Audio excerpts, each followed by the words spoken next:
ভাঙা আয়নায় মুখ দেখা এবং ভাঙা প্লেটে খাবার খেলে কি হয়? ভাঙা আয়নায় মুখ দেখলে আর ভাঙা প্লেটে খেলে কি হয়? উত্তর হলো, ভাঙা আয়নায় মুখ দেখলে দেখতে একটু অসুবিধা হয়।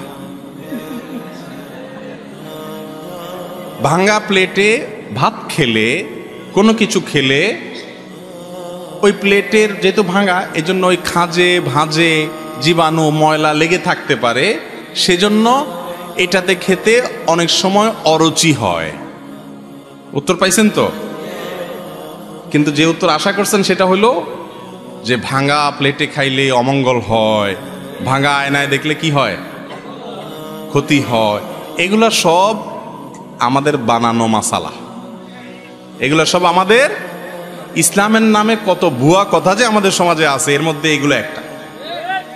ভাই, যে বেচারার ভালো আয়না নাই, তার আয়নাটা ভেঙে গেছে, বেচারার আর টাকা নাই, আপনি ফতোয়া দিলেন কি ভাঙা আয়না মুখ দেখলে ক্ষতি হয়, তো বেচারা আর আয়না দেখতে পারলো না। এটা কোনো আয়না দোকানদারে মাসালাটা বাইর করছে কিনা আমার সন্দেহ, যে আয়না যাতে বেচা হয়। কারণ আয়না ভাঙলে আর দেরি করা যাবে না, এটা দিয়ে চোখ দেখা যাবে না, মুখ দেখা যাবে না, খবরদার আরেকটা কিনতে আসো, আল্লাহ জানে। কয়দিন আগে একজনও জিজ্ঞেস করলো একটা মাসালা, কি অদ্ভুত অদ্ভুত জিজ্ঞাসা মানুষের, বলে যে কাফনের কাপড় নাকি মূলায় কিনা যায় না। আমি বললাম তাহলে সব বাদ দিয়ে কাফনের টাকার তো কাপড়ের দোকান দিলেই তো লাভ। এমন দাম চাওয়া হবে যেটা মূলাইতে পারবে না, চান্দু যাবা কই, 10 টাকা জিনিস 200 টাকা বললেও নিতে হবে, মূলানো যাবে না। এরকম কোনো কথা আসলে নাই।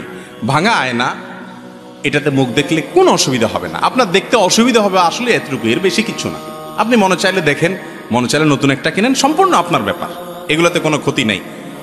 ক্ষতি হবে যেগুলোতে, সেগুলো সারাদিন করতেছি, হারাম কাজ করতেছি, গুনার কাজ করতেছি, সেগুলোর খবর নাই। এই আজারে এবং ফালতু জিনিস আমরা খুঁজে বের করে আনি। আল্লাহ তাআলা আমাদেরকে ইসলাম সম্পর্কে সকল কুসংস্কার থেকে মুক্ত হওয়ার তৌফিক দান করুন, আমিন।